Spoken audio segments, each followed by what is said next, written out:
যুক্তরাষ্ট্রের উড়োজাহাজ নির্মাতা প্রতিষ্ঠান বোয়িংয়ের কাছ থেকে 14টি উড়োজাহাজ কেনার চুক্তি সই করেছে বিমান বাংলাদেশ এয়ারলাইন্স। এসব উড়োজাহাজ কিনতে খরচ পড়বে $3.7 বিলিয়ন বা ৪৫,৪০৮ কোটি টাকা। বৃহস্পতিবার রাতে ঢাকার একটি হোটেলে এই চুক্তি হয়। বিমানের ব্যবস্থাপনা পরিচালক ও সিইও কাইজার সোহেল আহমেদ এবং বোয়িংয়ের ভাইস প্রেসিডেন্ট পল রিগি চুক্তিতে সই করেন।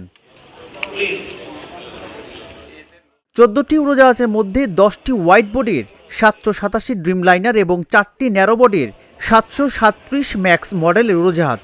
চুক্তি অনুযায়ী প্রথম উড়োজাহাজটি 2031 সালের অক্টোবরে সরবরাহ শুরু হতে পারে। এরপর ধাপে ধাপে 2035 সালের মধ্যে পুরো বহর হস্তান্তর সম্পন্ন হবে। চুক্তি সই অনুষ্ঠানে বিমানের ব্যবস্থাপনা পরিচালক ও সিইও কাইজার সোহেল আহমেদ বলেন, জ্বালানি সাশ্রয়ী ও প্রযুক্তিগতভাবে উন্নত এসব নতুন উড়োজাহাজ বিমানের বহর আধুনিকীকরণ এবং অপারেশনাল সক্ষমতা বৃদ্ধি এবং আন্তর্জাতিক রুট নেটওয়ার্ক সম্প্রসারণে সহায়ক হবে। বিমান বাংলাদেশ এয়ারলাইন্স বোয়িং কোম্পানি থেকে 2টি সুপরিসর 7879 বিমান, 8টি সুপরিসর 787-10 বিমান এবং 4টি স্বল্প পরিসর 737 বিমান ক্রয় করতে যাচ্ছে। বিমান বাংলাদেশ এয়ারলাইন্স বাংলাদেশ বেসামরিক বিমান চলাচল শিল্প এবং বাংলাদেশের জন্য এই সর্ববৃহৎ ক্রয় চুক্তি স্বাক্ষরের এই মাহেন্দ্রক্ষণে আপনাদের সকলের উপস্থিতি আমাদেরকে দারুণভাবে অনুপ্রাণিত করবে।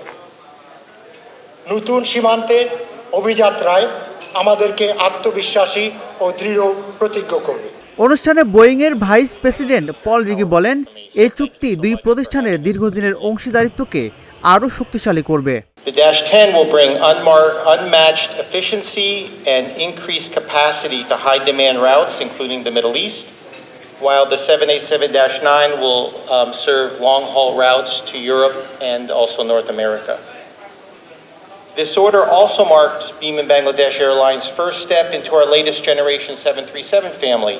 4 737-8s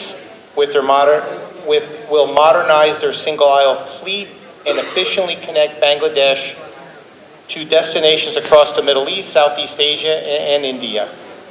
Together, the 787 and 737 families deliver up to 20% better fuel efficiency compared to the aircraft they replace. নতুন এই উড়োজাহাজ মধ্যপ্রাচ্য, ইউরোপ এবং উত্তর আমেরিকার দীর্ঘ দূরত্বের রুটে ব্যবহৃত হবে। এসব উড়োজাহাজ প্রায় 20% বেশি জ্বালানি সাশ্রয়ী এবং যাত্রী সেবায় উন্নত সুবিধা দেবে। রাজিবুল ইসলাম, ঢাকা জার্নাল, ঢাকা।